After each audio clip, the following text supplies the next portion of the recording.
Bienvenue dans Startup Go, l'émission qui explore les bâtisseurs de la French Tech.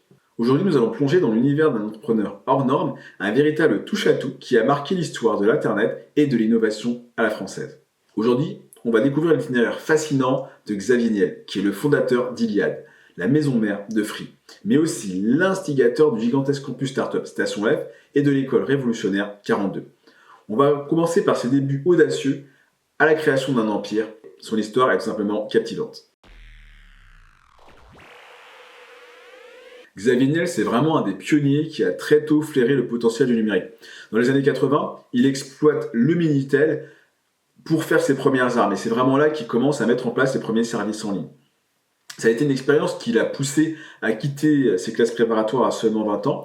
Et en 95, il investit dans l'accès à Internet avec WorldNet, avant de décider de tracer sa propre voie effectivement vers tout ce qui était de l'Internet et le digital. À la base de Free, ça commence avec 2 associés, et lui il s'imagine construire un boîtier révolutionnaire capable de proposer la première offre triple paye en France avec Internet, télévision et le téléphone. Alors déjà c'est une véritable rupture par rapport à ce qui se faisait à ce moment-là, et il a popularisé finalement le concept de la box Internet qui va transformer l'accès au web pour des millions de Français. Le vrai défi, ça a été de déployer cette infrastructure qui était très ambitieuse et de réellement bousculer tout le marché des télécoms qui était déjà super bien établi et qui n'avait pas forcément pensé qu'il pourrait y avoir un nouveau concurrent. D'accord ? Il a dû lever un certain nombre d'obstacles très ardus et il a quand même réussi à mettre en place Free.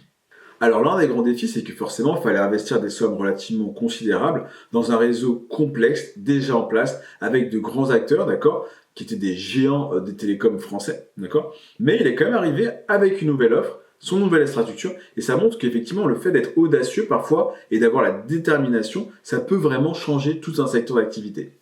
Alors effectivement, il avait déjà révolutionné le monde de l'accès à l'Internet. C'est en 2012 qu'il arrive avec Free Mobile. Là, encore une fois, il a cassé les prix avec beaucoup de freemium et il a carrément redéfini aussi le marché de la téléphonie mobile. Faut pas l'oublier, d'accord ? Avec une vision qui était très forte derrière cette révolution. Alors avec Free Mobile, de la même manière, il arrive avec une idée simple, proposer des offres à bas prix et transparent. Ce qui a vraiment bousculé l'habitude des consommateurs parce qu'effectivement, on se rend compte que un certain nombre d'offres mobiles ont simplement dû s'aligner sur les prix. D'accord. En 2013, il lance l'école 42, qui est aussi une innovation, d'accord, parce qu'effectivement, c'est une formation gratuite, sans diplôme informatique, mais qui mise sur le fait que les gens vont pouvoir s'entraider à l'intérieur du centre de formation, ce qui a été une idée géniale. Et comme si ça ne suffisait pas, en 2017, Xavier Niel lance Station F. Alors c'est un investissement personnel colossal de 250 millions d'euros pour créer le plus grand incubateur de start-up au monde. Rien que ça. Là encore une fois, c'est une nouvelle preuve de son engagement envers l'innovation et l'écosystème entrepreneurial français. Aujourd'hui, c'est un entrepreneur qui a su construire brique après brique un vrai empire.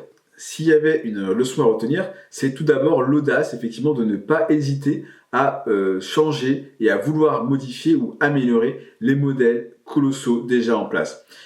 Il a aussi eu la conviction que la technologie allait apporter du changement et allait rendre accessible au plus grand nombre un certain nombre de services qui avant étaient réduits. Alors, s'il y avait des leçons à en retenir, c'est d'abord son audace